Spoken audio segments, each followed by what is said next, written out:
இந்த பலப்படுங்கிற இந்த Zoom மீட்டிங்ல மறுபடியுமாய் உங்க மத்தியில கர்த்தருடைய வார்த்தைய கொடுப்பதற்கு என்னை அழைச்ச தேவாதி தேவனுக்கு முதலாவது நன்றி செலுத்துகிறேன். அண்ணனுக்காகவும் இந்த எண்ட் டைம் வாரியர் குடும்பத்துல இணைந்திருக்கிற ஒவ்வொரு பிள்ளைகளுக்காகவும் கர்த்தரை நான் மனதார துதிக்கிறேன். உண்மையாகவே இந்த நாட்கள் விசேஷமான நாட்கள். எங்க ஏரியாவுல பொறுத்து பார்த்தீங்கன்னா, ஜார்க்கண்ட்ல இந்த ஜூலை, ஆகஸ்ட்ல அதிகமா மழை பெய்யும். அப்படி மழை பெய்யும் பொழுது விசுவாசிகள் எல்லாருமே அவங்க தான் ந வா வயல் வேலைகள செய்றதுல பிஸியா இருப்பாங்க. அதனால நாங்க 2 பேரும் வீட்ல தான் இருப்போம். வெளியில சண்டே சர்வீஸ் மட்டும் தான் போக முடியும். மத்த ஆராதனையோ, மத்த உபவாச கூடுகளோ, ஸ்பெஷல் ப்ரேயரோ எதுவுமே இருக்காது. இப்போ நெறைய நேரங்கள்ல எங்க வீட்டுக்காரங்க கேட்பாங்க, "உனக்கு போர் அடிக்கலையா? போர் அடிக்கலையான்னு?" சொல்லிட்டு. எனக்கு போர் அடிக்கலன்னு சொல்லுவேன். ஏன்னா, இந்த நாட்கள்ல நான் நினைக்கிறதுன்னா, இந்த ஜூலை, இந்த ஆகஸ்ட்ல தான் நல்லா காத்திருந்து பலன் அடைந்து, நல்லா ஜெபிக்கக்கூடிய தருணம். இந்த தருணத்த நம்ம பயன்படுத்தணும். இத போய் நம்ம அடுத்து வர்ற நாட்கள்ல ம் இ இ இத தான் நம்ம பிரதிபலிக்கணும் அப்படின்னு சொல்லிட்டு எனக்குள்ள ஒரு பயங்கரமான ஒரு விசுவாசம். அதனால எவ்வளோ ஜெபிக்க முடியுமோ, எவ்வளோ வேதத்த தியானிக்க முடியுமோ, இந்த நாட்கள் காத்திருக்கிற நாட்கள். எனக்கு இந்த நாட்கள்ல இந்த பலப்படுங்கிற தலைப்பு வந்தது நிமித்தமா, நான் அதிகமா இப்ப பலப்படு குறிச்சே ரொம்ப தியானிச்சுக்கிட்டே இருக்கிறேன். எனக்கு அது ரொம்ப சந்தோஷமா இருக்கு. எங்க மக்களுக்கும், எங்க ஊழியக்காரர்களுக்கும் பலப்படு குறிச்சு எப்படி தியானிக்கணும் அப்படின்னு சொல்லிட்டு, நீங்க இங்க மூலமா கர்த்தர் கொடுத்த இந்த டாபிக் என்னையுமே உருவாக்கி விட்டுருக்கு. எனக்குள்ளயுமே ஒரு மாற்றத்த கொண்டு வந்திருக்கு. அதற்காக நான் கர்த்தர மனதார துதிக்கிறேன். தேவ திட்டம் இல்லாம இந்த பலப்படுங்கிற தலைப்ப கர்த்தர் கொடுக்கவே இல்ல. அத நான் முழு நிச்சயமாய் நான் நம்புகிறேன். அடுத்து நம்ம பார்த்தீங்கன்னா, அ இன்னைக்கு நம்ம பார்க்கலாம். ஆத்துமாவுல பலப்படணும் அப்படின்னு சொல்லி கர்த்தர் விரும்புறாரு.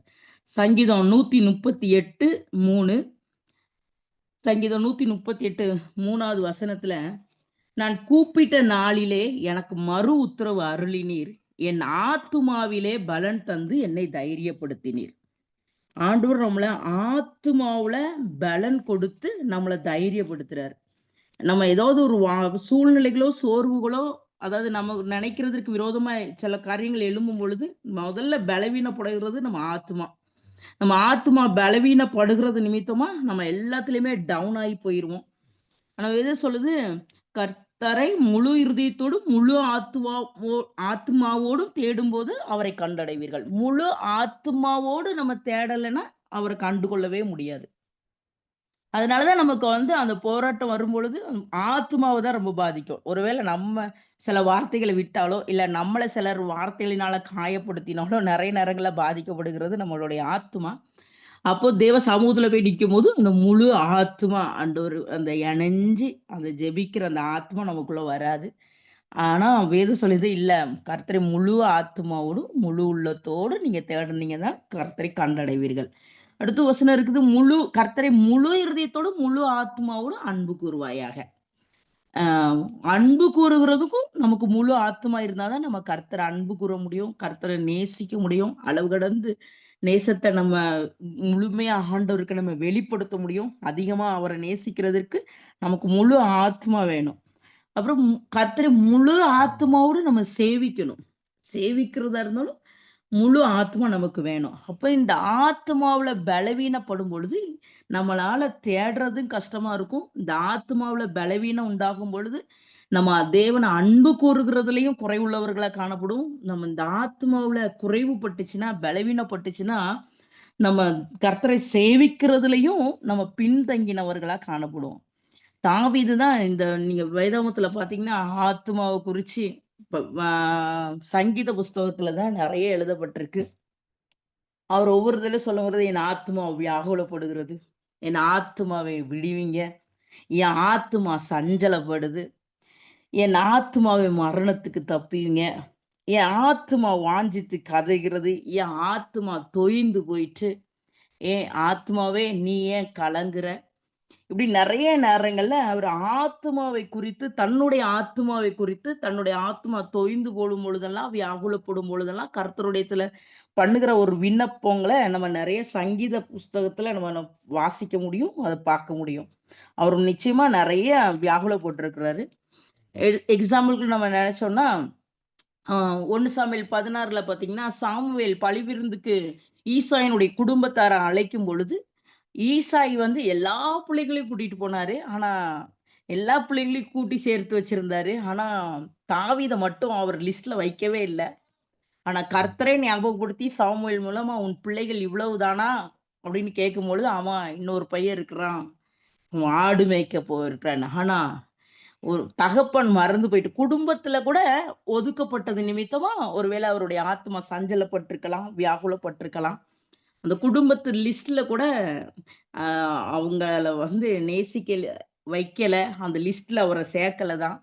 ஆனா கர்த்தர் விடல. தெரிந்து கொண்டவரை ஆசீர்வதிக்கிறதுக்காக, தெரிந்து கொண்டவரை அபிஷேகிக்கிறதற்காக சாமுவேல் மூலமா அன்று சொல்றாரு, இல்ல அவன் வர்ற வரைக்கும் நான் இந்த விருந்த பங்கு கொள்ள மாட்டேன்னு சொல்லி, வர்ற வரைக்கும் அவர் காத்திருந்து சகோதரர்கள் நடுவுல அபிஷேகம் பண்ணினார். ஆண்டவர் அவரு நிறைய நேரங்கள்ல விட்டு கொடுக்கவும் இல்ல தாவீத. அப்புறம் பாத்தீங்கன்னா, நெறைய நேரங்கள்ல சவுல் தொரத்துறாரு. வனாந்தரத்துல தான் நெறைய நேரங்கள்ல தாவீது ஓடிக்கிட்டே இருக்கிறார். ஆனா, அந்த நேரங்கள்லயும் அவர் ஆத்துமாவெல்லாம் நிச்சயமா கலங்கியிருக்கும், சஞ்சலப்பட்டிருக்கும், வேதனைப்பட்டிருக்கும். அதான் நெறைய நேரங்கள்ல அவர் ஆத்துமாவுல வியாகுலப்பட்டவரா காணப்படுறாரு. அவருடைய மகனாலேயும் துரத்தப்படுகிறாரு. இருக்கிற இடங்கள்ல இருந்து, வீட்ல இருந்து அவரு முற்றிலுமா வனாந்தரத்துக்கு தன் மகனின் நிமித்தமா துரத்தப்படுறாரு. அதனால அவரு அவருடைய ஆத்மா உடைந்து போயிருக்கணும், தொய்ந்து போயிருக்கணும். நிச்சயமா நம்மளும் இப்படி ஏதோ ஒரு காரியத்தின் நிமித்தமா துரத்தப்பட்டிருக்கலாம். இல்லைன்னா ஏதோ ஒரு காரியத்தின் நிமித்தமா நம்ம ஒதுக்கப்பட்டிருக்கலாம். இதனால உங்க ஆத்மா சஞ்சலத்துக்கும், உங்க ஆத்மா வியாகுலத்திற்கும், வேதனைக்கும் உட்பட்டிருக்கலாம். இது நிமித்தமா உங்களுடைய ஆத்துமா பலவீனப்பட்டிருக்கலாம். ஆனா இந்த ஆத்துமாவ இன்னைக்கு கர்த்தர் பலப்படுத்தணும்னு விரும்புறாரு. நிச்சயமா அதை எப்படி பலப்படுத்துவார்னா, சங்கீதம் 19:7 வசனம் இருக்குது. கர்த்தருடைய வேதம் குறைவற்றதும் ஆத்துமாவை உயிர்ப்பிக்கிறதுமாய் இருக்கிறது. கர்த்தருடைய வசனம் தான் நம்ம ஆத்மாவை உயிர்ப்பிக்கும். வேற வழியே கிடையாது. கர்த்தருடைய வசனம், இயேசு கிறிஸ்துவுடைய வார்த்தை. இத நம்ம படிக்க படிக்க, இத உட்கொள்ள இத நம்ம தியானிக்க நம்ம ஆத்துமாவுல ஒரு பலன் உண்டாகும். அந்த பலனை தான் ஆண்டவர் தர விரும்புறாரு. இன்னைக்கு விசேஷமா உங்களுக்கு இந்நாள் வரை ஒருவேளை வேதத்தின் மீது தாகமோ, அக்கறையோ ஜெபத்தை விட கம்மியா இருக்குமானா, இன்னைக்கு மறுபடியும் உங்களுக்கு வேதத்தை புரிந்து கொள்ளவும், ஆண்டவர் அதை தியானிக்கவும் உங்களுக்கு நிச்சயமா இருதயத்தை ஆண்டவர் தருவாரு. நான் இருதயத்தை நம்புறேன் கண்டிப்பா. வேத வசனங்களை தியானிக்க கர்த்தர் உங்கள் இருதயத்தை தயார்படுத்தணும். வசனத்திற்கு முக்கியத்துவம் கொடுக்கணும். அதை படிக்கணும், தியானிக்கணும். சில வசனங்களை நம்ம மனப்பாடம் பண்ணணும். மனப்பாடம் பண்ணி அதை திரும்ப திரும்ப அந்த நாட்கள்ல சொல்லி பார்க்கணும். என்னுடைய வாழ்க்கையில் நான் அப்படிதான் செய்வேன். சில வசனங்களை மனப்பாடம் பண்ணிட்டு அது நான் வீட்டு வேலைகளை செய்யும் பொழுதோ, இல்லாட்டி எங்கேயாவது போகும் பொழுதோ, வீட்டுல இருக்கும் பொழுது அந்த வசனங்களை திரும்ப ரிப்பீட் பண்ணி பார்த்து அதை ஒப்பிச்சுக்கிட்டு நானே இருப்பேன். அது உண்மையிலே அது உள்ள ஒரு பலனை கொடுக்கும். வேற ஒரு சிந்தனை உண்டாகவே உண்டாகாது. வசனங்களை சொல்லிட்டு நம்ம இருதயத்துக்குள்ள பேசிட்டே இருக்கும் பொழுது அது வேற ஒரு சிந்தனைக்கு நேரா போகவே போகாது. சில நேரங்கள்ல நம்ம இங்க ஆடியோ பைபிள் இருக்குல்ல, அதெல்லாம் நம்ம போட்டு ஆன் பண்ணி தன்னுடைய வேலைகள் செய்யும் பொழுது அந்த வசனங்களை நம்ம கேட்கறதற்கு நம்ம முக்கியத்துவம் கொடுக்கணும். அப்போ நம்ம ஆத்மாவில் உள்ள சஞ்சலங்கள்லாம் மறைந்து போய் கர்த்தர் அந்த ஆத்மாவை உயிர்ப்பிப்பார். சங்கீதம் 119:28 வசனம் இருக்குது. சஞ்சலத்தால் என் ஆத்துமா கரைந்து போயிற்று, உமது வசனத்தின்படி என்னை எடுத்து நிறுத்தும். நம்மளை நிப்பாட்ட வைக்கிறது, நம்மளை பலனடைய செய்ய வைக்கிறது, நம்மளை காலூன்றி நிற்க செய்யறது இந்த வசனத்தினாலதான் ஆத்மாவை ஆண்டவரை எடுத்து நிறுத்தி வைக்க முடியும். வசனத்தின்படிதான்.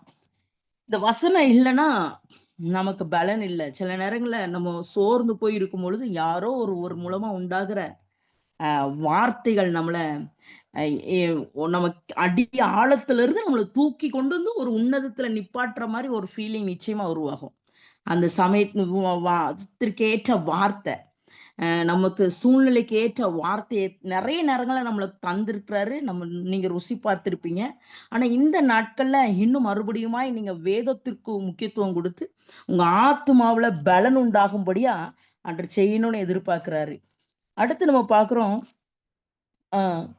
எபேசியர் 3வது அதிகாரம் 16வது வசனம். எபேசியர் 3வது அதிகாரம் 16வது வசனம். நீங்கள் அவருடைய ஆவியினாலே உள்ளான மனுஷனில் வல்லமையாய் பலப்படவும். கர்த்தருடைய ஆவியில உள்ளான மனுஷன்ல நம்ம பலப்படணும்னு சொல்லி ஆண்டவர் விரும்புறாரு. நெக்ஸ்ட் நம்ம பார்க்கிறோம். முதல்ல நம்ம ஆத்மாவுல பலப்படணும். 2வது உள்ளான மனிதனில் நம்ம பலப்படணும். உள்ளான மனுஷன் பலன் ஆயிற்று அப்படின்னா நம்ம வெளிப்புற காரியங்களும் பலன் உள்ளதா இருக்கும். வெளிப்புற நம்ம வார்த்தைகள் விசுவாசமான வார்த்தைகளா வரும். நம்பிக்கை, மற்றவர்களை தைரியப்படுத்துகிற வார்த்தை, நம்மளையும் பலனடைய செய்கிற வார்த்தைகள் நமக்குள்ள இருந்தே அது புறப்படும். அதாவது உள்ளான மனுஷன் பலன் அடைஞ்சிருக்கும் பொழுது. நம்ம எக்ஸாம்பிளுக்கு சொன்னோம்னா தீர்க்கதரிசியின் புத்திரருடைய மனைவி 2வது ராஜாக்கள் 4வது அதிகாரத்துல அந்த 1 முதல் 8 வரை அந்த சம்பவத்தை குறித்து எழுதப்பட்டிருக்கு. எலியா தீர்க்கதரிசிட்ட போறாப்புல. அவங்க போயிட்டு என் வீட்டுக்காரங்க இந்த மாதிரி இறந்துட்டாங்க, என் பிள்ளைகளை அடிமைத்தனத்திற்காக அடிமை கடன்பட்ட வாங்கினவர்கள் கடன் கொடுத்தவர்கள் அடிமையாக்குறதுக்காக கொண்டு போகணும்னு நினைக்கிறாங்க, நான் என்ன பண்ணணும் அப்படின்னு சொல்லி கேட்கும் பொழுது அவர் உன் வீட்டுல என்ன இருக்கு அப்படின்னு சொல்லி அவர் கேட்கிறாரு. கொஞ்சம் எண்ணெய் இல்லாம வேற ஒண்ணுமே இல்லை, ஆனா அயல் வீட்டுக்கார இடத்துல போய் வெறும் பாத்திரங்களை கேட்டு வாங்கி வா அப்படி சொல்லி சொல்றாரு. நம்ம உள்ளான மனுஷன் பலப்படணும்னா இப்போ நம்ம நார்மலா இருக்கிற நம்மளுடைய இப்போ இருக்கிற இந்த இதை நம்ம வெறுமையாக்கி ஒப்பு கொடுக்கணும்.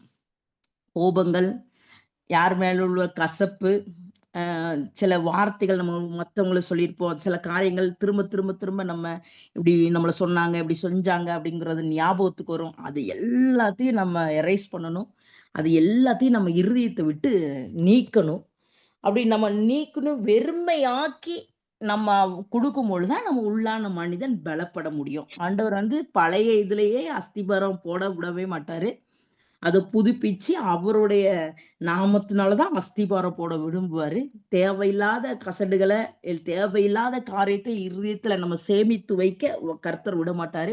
அப்படி நம்ம சேமித்து வச்சு அதுக்கு மேல நம்ம ஜெபம் அப்படின்னு நம்ம கட்ட நினைச்சாலும் நம்ம நிலைச்சு நிற்க முடியாது. கொஞ்ச நாள்ல நம்ம விழுந்து போயிடுவோம். ஆனா அது எல்லாத்தையும் வெறுமையாக்கி முழுக்க முழுக்க ஒன்றுமில்லாம எம்டியா தேவ சமூகத்துல நம்ம என்ன செய்யணும்? அர்ப்பணிக்கணும். அப்ப வெறுமையாக்கி அந்த பாத்திரத்தை அவங்க கையில வச்சிருக்கும் பொழுது அறை வீட்டுக்குள் பிரவேசித்து தன் பிள்ளைகளோட இணைஞ்சு தன் பாத்திரத்துல இருக்கிற எண்ணெய வார்க்கிறாங்க. இப்படி நம்ம பாத்திரம் பரிசுத்த ஆவியில நிரம்புறதற்கு நம்ம இடம் கொடுக்கணும். நம்ம அறை வீட்டுக்குள்ள நம்ம தனிப்பட்ட ஜெபம் தான். நம்ம அறை வீட்டுக்குள் பிரவேசித்து நம்ம அந்தரங்கத்துல இருக்கிற பிதாவை நோக்கி கூப்பிடும் பொழுது அவர் வெளியரங்கமாய் நமக்கு பலன் அளிப்பார். அதே போல இந்த அம்மாவும் அப்படிதான், இந்த புத்திரருடைய மனைவியும் அப்படிதான்.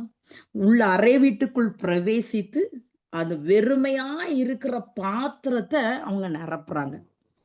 அப்பதான் உள்ளான மனுஷன் நமக்குள்ள பலன் அடைய முடியும்.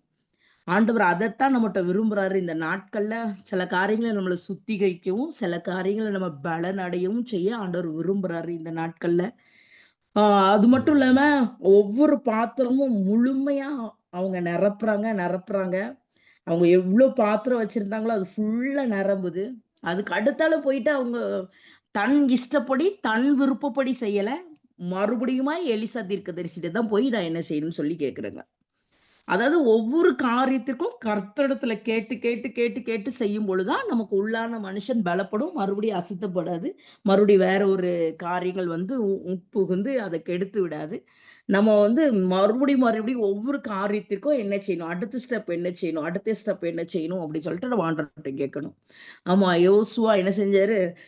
எரிகோ பட்டணத்தை இடிக்க போகும் பொழுது அது கர்த்தருடைய வார்த்தையின்படியே போய் அழகா இடிச்சாரு. ஆனா ஆயப்பட்டணத்துக்கு அப்படி போகல. அவர் இஷ்டத்துக்குபடி வேவுக்காரர்களை அனுப்பி எவ்வளவு பேர் போனா போதும்னு சொல்லிட்டு நம்ம இவ்வளவு அவங்க தன் இஷ்டத்துக்கு போறாங்க. ஆனா அவங்களால ஜெயிக்க முடியல. ஆனா ஆண்டவர் விரும்புறது நம்மகிட்ட ஒவ்வொரு காரியத்தையும் கர்த்தரிடத்துல நம்ம கேட்டு செய்யணும்னு சொல்லி அவர் விரும்புறாரு. இந்த சகோதரி இப்படிதான் ஆண்டவருடைய சமூகத்துல மறுபடியும் எலிசா தீர்க்கதரிசிட்ட போய் நான் என்ன செய்யணும், தான் விருப்பம் போடி செய்யல, நான் என்ன செய்யணும்னு மறுபடியும் கேட்கும் பொழுது இந்த எண்ணெயை விற்று நீ கடனட, அதுக்கு அடுத்துல இருக்கிறத வைத்து உன் ஜீவனம் பண்ணு. நம்ம உள்ளான மனுஷன் நம்ம பலப்பட நமக்குரிய காரியங்களும் சால்வ் ஆகும். நம்மளை கொண்டு நம்ம குடும்பத்துல ஒரு வாழ்வாதாரத்துக்கும் உருவாகும். நம்மை கொண்டு ஆண்டவர் காரியங்களை செய்வார். நமக்கு மாத்திரம் இல்ல, நம்மளை கொண்டும் செய்வாரு. ஒரு செடியோட வேர் நமக்கு வெளியில தெரியவே தெரியாது. வேறு எந்த அளவுக்கு பலன் கொண்டிருக்குன்னு தெரியாது. எந்த அளவுக்கு கீழ் நோக்கி போயிருக்கு, அது எப்படி மண்ணை கவ்விக்கிட்டு இருக்குங்கிறது தெரியாது. ஆனா அந்த செடியில வர்ற கனிகளையும் பார்த்து அந்த இலைகள் செழிப்பா இருக்கிறத பார்த்து, ஆமா இது நல்லா இருக்கு நம்ம வெளி தோற்றத்தை பார்த்துதான் நம்ம சொல்லுவோம். ஆனா வேறு எப்படி இருக்குன்னு தெரியாது. ஆனா இந்த வேரை போலதான் நம்ம உள்ளான மனுஷன் கர்த்தருக்குள்ள வேரூன்றி இருக்கணும், கர்த்தரை பற்றி கொண்டு இருக்கணும்.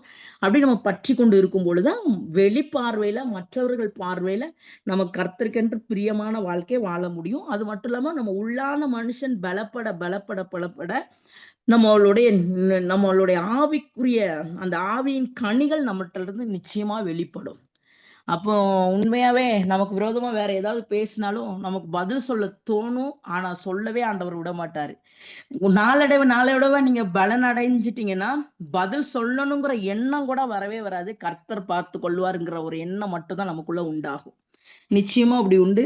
ஆண்டவர் இது ஒரு நாள் காரியமா நமக்குள்ள இருந்துடக்கூடாது. உள்ளான் மனுஷன் ஒரு நாள பலப்பட்டுட்டு நம்ம அடுத்த வருஷம் தேடுகிறவர்களா காணப்படுக கூடாது. அடுத்த வருஷம் உள்ளான மனுஷனை புதுப்பிக்கிறவர்களா நம்ம இருக்கக்கூடாது. அந்த உள்ளான மனிதன் நாளுக்கு நாள் புதிதாக்கப்படணும்னு சொல்லி வசனம் நமக்கு சொல்லுது. நம்ம டெய்லி டெய்லி டெய்லி உள்ளான மனிதனை புதுப்பிக்கவும் பலப்படையும் கர்த்தரிடத்துல நம்ம ஒப்பு கொடுத்து ஜெபிச்சுக்கிட்டே இருக்கணும். ஆண்டவர் அதை விரும்புறாரு. அடுத்து நம்ம பாத்தீங்கன்னா ஏசாயா புஸ்தகம் 40வது அதிகாரம் 31வது வசனம். கர்த்தருக்கு காத்திருக்கிறவர்களோ புது பலன் அடைந்து கழுகுகளைப் போல செட்டைகளை அடித்து எழும்புவார்கள். அவர்கள் ஓடினாலும் இழப்படையார்கள், நடந்தாலும் சோர்ந்து போகார்கள். உங்களுக்கு தெரிஞ்சிருக்கும் கழுகுகளுடைய காரியங்களை பத்தி. கழுகு ஒரு குறிப்பிட்ட வயதுல அது ஒரு உன்னதமான ஒரு இடத்துல போய் மலையில போய் இருந்து தன்னுடைய செட்டைகள் எல்லாம் உதிர்த்து போட்டு வெறுமையாக்கி அதுக்கப்புறம் புது சிறகும் செட்டை முளைக்கிற வரைக்கும் அது காத்திருந்து அதுக்கப்புறம் அது எழும்புற ஓட்டம் விசேஷித்த ஓட்டமா இருக்கும், வித்தியாசமா இருக்கும். முன்னே காட்டிலும் பல மடங்கு அது பெருசா இருக்கும். அதே மாதிரிதான் ஆண்டவர் நம்மள இந்த நாட்கள்ல, இந்த காத்திருக்கிற இந்த நாட்கள்ல இதுக்கப்புறம் ஒரு ஓட்டத்தை ஆண்டவர் வச்சிருக்கிறாரு. எக்ஸாம்பிளுக்கு பாத்தீங்கன்னா நம்ம பவுலோட வாழ்க்கையில பாத்தீங்கன்னா ஆண்டவர் சந்திக்கிறாரு. அப்போஸ்தலர் 9 நமக்கு எல்லாருக்கும் தெரிஞ்ச சம்பவம் தான். 3 நாள் கண்ணு தெரியாம பூசியாமலும் குடியாமலும் இருந்து அவர் ஜெபம் பண்றாரு. ஆனா அதுக்கு முன்னாடி நான் என்ன செய்ய நீ சித்தமா இருக்கிறீர் அப்படின்னு சொல்றதுக்கு தான் அந்த 3 நாளுக்கு அப்புறம் பதில். என்ன செய்யணும், அவர் யார், எதற்காக அவர் தெரிந்து கொள்ளப்பட்டிருக்காரு, புறஜாதிகளுக்கு சுவிசேஷத்தை அறிவிக்கும்படியா ஆண்டவர் தெரிந்து கொள்ள தேவ சித்தம் வெளிப்படுது. அந்த 3 நாள் அந்த உட்கார்ந்து அந்த ஜெபிக்கிற அந்த நாட்கள்ல தான் இவர் வாழ்க்கையில முற்றிலுமான ஒரு மாற்றம் உண்டாகுது. அந்த 3 நாள் ஜபத்துக்கு முன்பாக அவருடைய வாழ்க்கை வேற மாதிரி இருந்துச்சு. ஆனா அந்த காத்திருந்து ஜெபித்த அந்த 3 நாட்களுக்கு பின்பதாக அவருடைய வாழ்க்கை வேற மாதிரி இருந்துச்சு. அந்த 3 நாள் ஜெபித்ததுக்கு அப்புறம் தான் ஆண்டவர் நான் இவனை புறஜாதிகளுக்கும் இஸ்ரவேல் புத்திரருக்கும் என்னுடைய நாமத்தை அறிவிக்கிறதுக்காக நான் தெரிந்து கொண்ட பாத்திரம்னு சொல்லி தேவ திட்டம், தேவனுடைய சித்தம் வெளிப்படுது. அதுக்கு அடுத்தல பாத்தீங்கன்னா பரிசுத்த ஆவியானவர் அவரை நிரப்புறாரு. அனனியா மூலமா கைகளை வைத்து பரிசுத்த ஆவியானவர் அவர் மேல இறங்குறத நம்ம வேத வசனங்கள்ல அப்போஸ்தலர் 9:17வது வசனத்துல பார்க்கலாம். அதுக்கு அடுத்தல பாத்தீங்கன்னா அவருக்கு அந்த பார்வையில கூட விடுதலை உண்டாகுது, சரீரத்திலையும் விடுதலை உண்டாகுது. திட்டம் வெளிப்படுது. காத்திருந்து ஜெபிக்கும் பொழுது திட்டம் வெளிப்படும். காத்திருந்து ஜெபிக்கும் பொழுது இன்னும் பரிசுத்த ஆவியானவருடைய வழிநடத்தலை நம்ம கண்டுகொள்ள முடியும். காத்திருந்து நம்ம தேவ சமூகத்துல இருக்கும் பொழுது நமக்கு சரீரத்திலையும் விடுதலை உண்டாகும். எப்படி பவுலுக்கு கண்கள்ல விடுதலை உண்டாகிச்சோ அதே மாதிரி நம்ம சரீரத்துல, குடும்பத்துல நம்ம சில சூழ்நிலைகள்ல கர்த்தர் நம்மளை விடுவிப்பார்.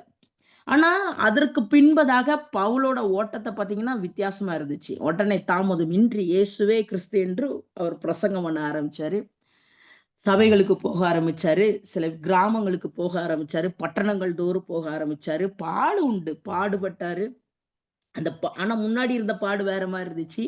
இப்போ உள்ள காத்திருந்து போகும்பொழுது உள்ள பாடுகள்லாம் அது வேற மாரி. அத சகிக்கவும், அதை மேற்கொள்ளவும், அது அது நல்லது என்று நல்ல போராட்டமா அது நினைக்கவும் அவரு அந்த அளவுக்கு ஆண்டவர் அவருடைய இருதயத்தெல்லாம் மாற்றி வச்சிருந்தாரு. அவரு நெறைய சபைகளுக்கு லெட்டர் எழுதினாரு. நெறைய நபர்கள், தனிநபர்கள சந்திச்சு அவர்களுக்கு ஆலோசனை சொன்னாரு. பட்டணங்களுக்கு சொன்னாரு. வைராக்கியம் உடையவரா வசனத்த சொன்னாரு. அவருடைய ஓட்டம் வந்து பயங்கரமா இருந்துச்சு. ஆனா, இந்த நாட்கள்ல நான் ஜெபிக்கும்போது ஆண்டவர் எனக்கு சொன்ன ஒரு காரியம், இந்த நாட்கள்ல இந்த 21 நாள்ல நீங்க காத்திருக்கிற உங்கள கொண்டு ஆண்டவர் பெரிய காரியத்த செய்யணும்னு சொல்லி விரும்புறாரு. நீங்க விரும்புறதற்கு மேல, நீங்க நினைக்கிறதற்கு மேல, நீங்க உண்மையா தேவ சமூகத்துல இந்த பலப்படுங்கிற இந்த டாபிக்ல உட்கார்ந்து ஒவ்வொரு வசனங்களையும் தியானிச்சு நீங்க காத்திருந்தீங்கன்னா, நிச்சயமா உங்கள கொண்டு தான் பெரிய காரியத்த ஆண்டவர் செய்ய விரும்புறாரு. கடைசி நாட்கள்ல எல்லாரும் ரட்சிக்கப்படணும். எல்லாரும் ரட்சிக்கப்பட்டா தான் கர்த்தருடைய வருகை வரும். அப்போ ஒருவரால் இந்த காரியத்த செய்ய முடியாது. சாலமோன் அண்ணன் மாத்திரம் இல்ல, சாலமோனோட இணைஞ்சிருக்கிற நீங்க எல்லாரும், நம்ம எல்லாருமே தான். அந்த ஊழியத்துல இணைஞ்சு, நம்ம அவங்களோட இணைஞ்சு, அவங்களுக்கு குடுக்கிற தரிசனத்தின்படி நம்ம ஓடணும். நிச்சயமா ஆண்டவர் செய்வாரு. ஆனா, இனி உங்க வாழ்க்கையில நான் விசுவாசிக்கிறேன். உங்க தனிப்பட்ட வாழ்க்கையில உங்களுக்கு குடும்ப வாழ்க்கையில, உங்களோட ஸ்பிரிச்சுவல் லைஃப்ல ஆண்டவர் ஒரு மிகப்பெரிய ஓட்டத்த வச்சிருக்கிறாரு. அந்த ஓட்டத்திற்கு நேராக, அந்த திட்டத்திற்கு நேராக நீங்க ஓடுறதற்கு இது பலனடைகிற நாட்கள். கழுகு எப்படி காத்திருந்து பலனடைந்து அது ஓடிச்சோ, அதே போல ஆண்டவர் உங்கள ஓட வைக்கிறாரு. ஓட வைக்கணும்னு விரும்புறாரு. புது பலன் அடைந்து, முதல்ல புது பலன கொடுக்கிறாரு. அடுத்தது வந்து செட்டைகளை அடித்து எழும்புவார்கள். அவ்வளவுதான். உட்கார்ற இடத்துல ஒருவேளை எந்தெந்த சூழ்நிலைகள் எல்லாம், எந்தெந்த காரியங்கள் எல்லாம் உங்கள எழும்ப விடாம தடுத்துச்சோ, ஜெபத்துல எழும்ப முடியாதபடி, வேத வாசிப்பு எழும்ப முடியாதபடி, ஆவிக்குரிய சாட்சி வாழ்க்கை எல்லாத்துலயும் எழும்ப முடியாதபடி, எங்க ஊழியத்துல எழும்ப முடியாதபடி, ஆண்டவரோட உறவாடணுங்கிற ஐக்கியத்துல எழும்பாதபடி, எங்கெங்கெல்லாம் உங்கள அடக்கி வச்சு, உங்கள அப்படி கட்டி வச்சிருந்தோம், அந்தந்த இடத்துலலாம் ஆண்டவர் உங்கள எழும்பச் செய்வார். நீங்கள் புது பலன் அடையும் பொழுது, ஆண்டவர் உங்கள கண்டிப்பா செட்டைகளை அடித்து உங்கள எழும்ப பண்ணுவாரு. அப்போ நீங்க நினைக்கிறதற்கு மேலான இடத்துல கொண்டு போய் ஆண்டவர் விடுவாரு. அதுக்கப்புறம் பார்த்தீங்கன்னா, நீங்க ஓடுவீங்க. உங்களுக்கு இளைப்படையவே மாட்டீங்க. நடந்தாலும் நீங்க சோர்வு. இதுக்கு முன்னாடி உங்க ஆவிக்குரிய வாழ்க்கையில சோர்வு வந்திருக்கலாம். இதுக்கு முன்னாடி உங்க ஆவிக்குரிய வாழ்க்கையில இளைப்படைதல் நீங்க அடைந்திருக்கலாம். ஆனா இனி அப்படி கிடையாது. ஒ ஒ ஒ 1 வாரம் அப்படி ஆண்டுட்டும் உங்கள்ட்ட கனெக்ஷன் இல்லாம சில ஆவிக்குரிய சோர்வுகள் உங்களுக்கு உண்டாயிருக்கலாம். இனி அப்படி வராது. இனி அப்படி நடக்காது. இனி நீங்க இந்த காத்திருந்து பலன் அடையும் பொழுது, டக்கு டக்கு டக்குன்னு ஆண்டவர் உங்கள லைட்டா சறுக்கும் பொழுதே, அவர் தங்களுடைய கரங்கள்னால உங்கள ஏந்தி அவர் அப்படி உங்கள தைரியப்படுத்தி, உங்கள பலப்படுத்தி, உங்கள காலூன்றி நிற்கச் செய்வார். நிச்சயமா அத செய்ய ஆண்டவர் விரும்புறாரு. ஆ நம்ம எல்லாரும் அதற்கு நீங்க ஆயத்தமாகுங்க. ஆண்டவர்ட்ட கேளுங்க. என்னையும் புது பலத்தினால என்ன நிரப்புங்க. என்னையும் ஓட வைங்கப்பா. நானும் ஓடணும். நானும் உம்முடைய ஊழியத்துக்காக ஓடணும். என்னால் ஆண்டவரே, நீர் என்னைக் கொண்டு செய்ய வேண்டிய காரியத்துல நான் சோர்வடைந்து அஜாக்கிரதையா நான் இருந்துறக்கூடாது. நான் அசதியா இருந்துறக்கூடாது.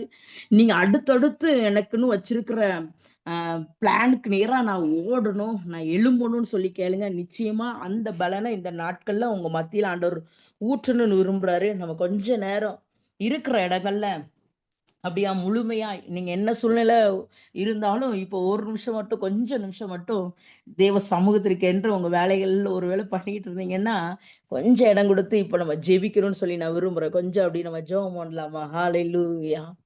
இயேசுவே, உம்மை நன்றியோடு நாங்கள் உம்மை துதிக்கிறோம் அப்பா. ஆமாப்பா. இயேசுவின் நாமத்தினால நாங்க ஜெபிக்கிறோம். ஆண்டவரே, இந்த நாட்கள் 8ஆம் தேதியில இருந்து இந்த நாட்கள் வர ஆண்டவரே, பலப்படுங்கிற இந்த தலைப்புல அநேக சத்தியத்த உம்முடைய பிள்ளைகள் கேட்க வைத்தீரே, அதற்காக நாங்கள் உம்மை துதிக்கிறோம் அப்பா. இந்த வசனம் பிள்ளைகளுடைய இருதயத்த உ உ ஆ ஆளுகை செய்யட்டும் ஐயா. ஆத்துமாவுல பிள்ளைகளுக்கு பலன் உண்டாகட்டும். இவர்கள் ஆத்துமா பலன் அடைய முடியாதபடி ஆண்டவரே, போராடுகிற எல்லா போராட்டம் நிர்மூலமாகி போவதாக. சில வார்த்தைகள், சில சூழ்நிலைகள், சில ஒருவேளை இந்த தாவீதை போல குடும்பத்துல ஒதுக்கப்பட்ட காரியங்கள், இது நிமித்தமாய் இவருடைய ஆத்துமா பலவீனப்பட்டிருந்த ஆண்டவரே, இப்பொழுது நாங்கள் ஒப்பு கொடுக்கிறோம். எங்கள் சகோதர சகோதரிகளை பலனடைய செய்யுங்க அப்பா. உடைய பிள்ளைகள் ஆத்துமாவுல பலன் கொள்ளணும் ஐயா. அப்படின்னதான் ஆண்டவரை முழு இருதயத்தோடு அவர்கள் உங்களை தேட முடியும். முழு இருதயத்தோடு உங்க அன்பு கூற முடியும்ப்பா. முழு இருதயத்தோடு அவங்க சேவிக்க முடியுமாப்பா. ப்ளீஸ் டாடி, ஒவ்வொரு பிள்ளைகளுடைய ஆத்துமாவை இப்பொழுது நீங்க தொடுங்கப்பா. இப்பொழுது நீங்க பலனடைய செய்யுங்க ஏசப்பா.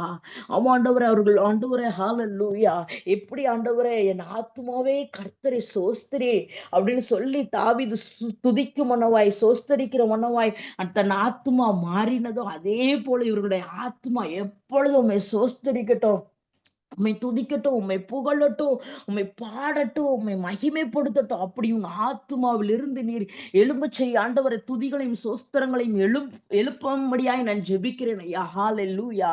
உடைய கரத்துல ஒப்பு கொடுத்து நாங்க ஜெபிக்கிறோம்ப்பா. இயேசுவே, உள்ளான மனுஷன் பலப்படட்டும் அப்பா. உடைய பிள்ளைகளுடைய உள்ளான மனிதன் பலப்படட்டும் அப்பா. ஹalleluya. அந்த ஆண்டவரே, மற்றவர்கள் சொன்ன காரியங்களை எதெல்லாம் சேர்த்து வச்சு ஆண்டவரே தன் ஜீவனை அப்பப்போ கரைபிடித்தி கொண்டு இருக்கிறதோ, அவைகள் எல்லாம் இன்னைக்கு வேரோட பிடுங்கும்படியாய் நாங்கள் ஜெபிக்கிறோம். சில நேரங்களில் அவர்கள் செய்தது என்னால மறக்க முடியல, அவங்க சொன்ன காரியங்கள் என்னால சகிக்க முடியல, என்னால ஏற்றுக்கொள்ள முடியல, இன்னும் என் ஞாபகத்துக்கு வந்து கொண்டு இருக்குது, அதனால நான் எழும்ப முடியலன்னு சொல்லி ஒருவேளை யாராவது போராடிக்கிட்டு இருந்தாங்கன்னா, தயவு செஞ்சு இன்னைக்கு அந்த வேரை நீங்க பிடுங்கி போடுங்க ஏசப்பா. ஆண்டவர், உமக்கு முன்பாக அது ஒன்றுமே இல்லப்பா. அவர்களுடைய வார்த்தை ஒன்றுமே இல்லப்பா. நீர் பட்ட பாடுகளுக்கு முன்பாக அதெல்லாம் ஒன்றுமே இல்லப்பா. இயேசுவின் நாமத்தினால, நம்முடைய ஹalleluya, நம்முடைய வசனத்தினால ஒவ்வொருவரையும் நீர் உயிர்ப்பிக்கும்படியாய் நாங்கள் ஜெபிக்கிறோம். உடைய வேத வசனத்துல உள்ள தியானத்தை, தாகத்தை பிள்ளைகளுக்கு நீங்க தாங்க. தேடி தேடி வசனத்தை வாசிக்கட்டும் ஆண்டவரே. வசனம் வாசிக்கும் பொழுதே அவர்கள் கண்கள்ல கண்ணீர் உண்டாகட்டும், ஒரு ஆத்மா புதுப்பிக்கப்படட்டும், அவர்கள் ஆவியில ஒரு மாற்றம் உண்டாகட்டும். இந்த வசனங்களை இவர்கள் அனுபவித்த, இவர்களை கொண்டு பலப்படுத்தின வார்த்தைகளை இவர்களை கொண்டு அநேகர் நீர் பலப்படுத்தும்படியாய் நாங்கள் ஜெபிக்கிறோம் அப்பா. அப்படிப்பட்ட ஒரு மாற்றம் ஆண்டவரே நம்முடைய பிள்ளைகள் மத்தியில உண்டாகும்படியாய் நான் ஜெபிக்கிறோம் அப்பா. இயேசுவின் நாமத்தினாலே ஜெபிக்கிறோம் ஐயா. ஆமாண்டவரை, கர்த்தருக்கு காத்திருக்கிறவர்கள் புது பலன் அடைவார்கள். ஆமாப்பா, உடைய பிள்ளைகள் புது பலன் அடையட்டும். இயேசுவின் நாமத்தினாலே புது பலன் அடையட்டும். ஆண்டவரே, இந்த ஆகஸ்ட் மாதத்திற்கு பின்பதாக உடைய பிள்ளைகள் பலனடைந்திருக்கணும் ஐயா. ஆவியில பலனடைந்திருக்கணும்ப்பா. இயேசுப்பா, இவர்கள் ஜபத்துல பலனடைந்திருக்கணும் ஐயா. ஆண்டவரே, இவர்கள் ஊழிய பாதையில பலனடைந்திருக்கணும் ஐயா. இயேசுவின் நாமத்தினாலே புதிய பாதைகள் பிள்ளைகளுக்கு முன்பாக திறக்கப்படுவதாக. ஆமாண்டவரை, யார் யாருக்கெல்லாம் இன்று வரை ஜெபித்து ஆண்டவரை இந்த ஜபம் நிறைவேறவில்லையே என்று சோர்வடைந்து காத்திருக்கிறார்களோ, அந்த ஜபத்திற்கு இந்த வருகிற மாதங்கள்ல இயேசுவின் நாமத்தினாலே பதில் உண்டாகும்படியாய் நாங்கள் ஜெபிக்கிறோம் அப்பா. அப்பா, நீங்க அப்படி செய்ய போற பெரிதான கிருபைகளுக்காக உமக்கு நாங்கள் நன்றி செலுத்துகிறோம். உங்களுடைய பிள்ளைகளை ஓட வைக்க போறீங்கப்பா. ஆமாண்டவரை, இந்த ஓட்டம் சோர்வடைகிற ஓட்டம் அல்ல. இந்த ஓட்டாண்டவரை உடைய வருகை வரை ஆண்டவரை, அல்லது அவர்கள் இந்த உலகத்தில் இருக்கிற வரை ஓடுகிற ஓட்டமா இந்த ஓட்டம் மாறட்டும் ஐயா. இடையில் ஆண்டவர் நிற்கிற ஓட்டம் அல்ல ஐயா. ஆமாண்டவர், இயேசுவின் நாமத்தினால நீர் அப்படியாய் செய்ய போற கிருபைகளுக்காக உமக்கு நன்றி நன்றி நன்றியோடு நாங்கள் உம்மை துதிக்கிறோம், உம்மை சோஸ்தரிக்கிறோம் அப்பா. இவர்களை கொண்டு பெரிதான காரியத்தை நீங்க செய்யுங்க ஏசப்பா. உம்முடைய பிள்ளைகள் பலன் அடைந்து பலவீனமாய் இருக்கிற, ஆவிக்குரிய வாழ்க்கையில பலவீனப்பட்டு கிடக்கிற அநேகர்களை உயிர்ப்பித்து அவர்களை பலப்படுத்துகிற ஒரு காரியத்தை செய்கிற பிள்ளைகளாய் ஒவ்வொருவரையும் நீர் மாற்ற போற பெரிதான கிருபைகளுக்காக நாங்கள் உமக்கு நன்றி செலுத்துகிறோம் அப்பா. நீங்க அப்படியா செய்ய போறீங்கப்பா. பெரிய காரியத்தை செய்ய போறீங்க. நாங்கள் எதிர்பார்த்து காத்திருக்கிறோம். நீ செய்ய போகிற காரியங்களுக்கு நன்றி சொல்வதற்காக நாங்கள் எதிர்பார்த்து காத்திருக்கிறோம் ஐயா. நீர் அப்படியா செய்யுங்கப்பா. பலப்படுத்துங்க. விசேஷமா அண்ணன் மூலமா, அக்கா மூலமா எழும்புகிற ஒவ்வொரு ஊழியங்களும், ஒவ்வொரு வாலிபர்களும் இயேசுவின் நாமத்தினாலே தொடப்படுவதாக. அந்த ஊழியத்துல புது பலன் உண்டாவதாக. அந்த ஊழியத்துல புதிய வாசல்கள் திறக்கப்படுவதாக. ஆண்டவரே, எந்த இடத்துல எல்லாம் அவர்கள் சோர்வடைந்து ஆண்டவரே வீடு திரும்பி வந்தார்களோ அந்த இடத்துல எல்லாம் இவர்கள் நிமித்தமா எழும்புகிற ஆத்துமாக்களை இவர்கள் கண்ணார கண்டு இந்த வருடத்துல உமக்கு நன்றி சொல்ல நீர் கிருபை தரும்படியாய் நாங்கள் ஜெபிக்கிறோம் அப்பா. நீங்க அப்படியாய் செய்யுங்கப்பா, ஆசீர்வதிங்க, பலப்படுத்துங்க. இயேசுவின் நாமத்தினால ஜெபிக்கிறோம் நல்ல பிதாவே, ஆமென். ஆமேன். இந்த நாள்ல கூட நல்ல ஒரு கர்த்தருடைய வார்த்தையை நம்ம கேட்பதற்கு கர்த்தர் கிருபை செய்தார். தேங்க்யூக்கா, தேங்க்யூ சோ மச். ரொம்ப மிகவும் பிரயோஜனமாக இருந்தது. நீங்க கேட்ட ஒவ்வொருவருக்கும் இது பிரயோஜனமா இருந்திருக்கும் நான் நம்புறேன். தொடர்ந்து அதை தியானிங்க. ஆவியானவர் உங்களோடு கூட இடைப்படுவார். இப்பொழுதும் கூட நம்ம அக்காக்காக நம்ம ஜெபிக்க போகிறோம். இருக்கிற இடத்துல கண்களை மூடி ஆண்டவரை நம்ம நோக்கி பார்க்கலாம். ஸ்தோத்திரம் ஏசப்பா, எங்களை நேசிக்கிற நல்ல தகப்பனே, நீர் கொடுத்த இந்த வேலைக்காய் நன்றி அப்பா. ஆண்டவரே உடைய மகளே அப்பா, ஆண்டவரே உடைய மகனே உடைய மகள் அப்பா, உங்களை குடும்பமாக எடுத்து அந்த ஊழியத்துல அந்த பட்டணத்துல வைத்து நீர் பயன்படுத்தி வருகிறீரப்பா. அவர்களுக்கு பிரயோஜனப்படுத்தி வருகிறீங்கப்பா. அதற்காய் நன்றி ஆண்டவரே. அவங்களை கொண்டு நீர் மகத்தான வல்லமையான பெரிய காரியங்களை செய்து கொண்டிருக்கிறீங்க ஈசப்பா. மக்காக அநேக காரியங்களை செய்வதற்கு அவர்களுக்கு கிருபை பலத்தை கொடுத்திருக்கிறீங்க. நன்றி ஆண்டவர். இந்த நாட்கள்ல ஆண்டவர் எங்களுக்காகவும் ஆண்டவரே உடைய வார்த்தை பகிர்ந்து கொள்வதற்கு மக்களை கொண்டு வந்த கிருபைக்காய் நன்றி. அவங்க மூலமா பேசப்பட்ட ஒவ்வொரு வார்த்தைகளுக்காய் நன்றி ஆண்டவரே.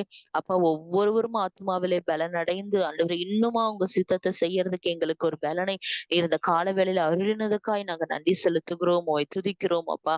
ஆண்டவரே அப்பா, ஆண்டவரே அங்க ஊழியர் செய்யறவங்கள அக்காவை அண்ணனை ஆசீர்வதிங்க அப்பா. அவங்களுடைய ஊழியங்களை கத்தர் பொறுப்பெடுத்துக் கொள்ளுங்க. இன்னும் ஆவிக்குரிய பலத்தால, இன்னும் ஆவிக்குரிய சத்துவத்தினால் அவங்களை நிரப்பி வரங்கள் வல்லமைகளால நிரப்பி இரட்டிப்பான நன்மையை தந்து அப்பா அந்த பட்டணத்துல நீர் சாட்சியாய் நிறுத்துவீராகப்பா. எந்தெந்த அப்பா அறுவடைக்காகலாம் இந்த வருட ஆரம்பத்துல இருந்தே அவங்க ஜெபிக்கிறாங்களோ, இந்த வருடத்துல அப்பா அந்த அறுவடை உண்டாவதாகன்னு சொல்லி ஜெபிக்கிற அநேக ஆத்துமாக்கள் வரட்டும், அநேக ஆலயங்கள் கட்டி எழுப்பப்படட்டும், எதிர்ப்புகள் மாறட்டும், எதிர்க்கிறவர்கள் இயேசுவை அறியட்டும். ஒரு பெரிய ரட்சணிய புரட்சி அப்பா உங்க பிள்ளைகள் மூலமாய் அந்த பகுதியிலே உண்டாக்கப்படுவதாகப்பா. ஒரு பெரிய அசைவை நீர் அவர்கள் மூலமாய் ஏற்படுத்துவீராக டாடி. நீர் அப்படி செய்து உங்க நாமத்தை மகிமைப்படுத்துங்க ஏசப்பா. நீர் அப்படி செய்ய போற தயவுக்காய் நன்றி தகப்பனே. உங்க கரத்துல எங்களை தாழ்த்தி வெறுமையாக ஒப்பு கொடுக்கிறோம். நீர் மாத்திரம் மகிமைப்படுங்க. தொடர்ந்து ஆளுகை செய்யுங்க. இயேசு கிறிஸ்துவின் நாமத்தில் ஜெபிக்கிறோம் நல்ல பிதாவே, ஆமென். அது மாத்திரம் இல்ல, உங்களுக்கு முன்பதாக அறிவிப்பு சொல்லப்பட்டபடி நமக்கு இன்னைக்கு ஈவினிங் கிரைஸ்ட் லைக் இருக்காது. நமக்கு மார்னிங் ஃப்ரைடே மார்னிங் டுனாமிஸ் இருக்காது. அந்த ஸ்பெஷல் ப்ரேயரை நம்ம வந்து ஃப்ரைடே ஈவினிங் வைத்திருக்கிறோம். அதுல தயவாக நீங்க கலந்து கொள்ளும்படி உங்களை அன்போடு கேட்டுக்கொள்கிறேன். மற்றபடி சனிக்கிழமை ஞாயிற்றுக்கிழமை எல்லா நாளும் மார்னிங் டுனாமிஸ் இருக்கும். ஜெபத்தோடு கூட கலந்து கொண்டு தேவனுடைய ஆசீர்வாதத்தை பெற்றுக்கொள்ளுங்கள். இணைந்து சொல்லலாம். என் ஆத்துமாவே கர்த்தரை ஸ்தோத்திரி, என் முழு உள்ளமையுடைய பரிசுத்த நாமத்தை ஸ்தோத்திரி.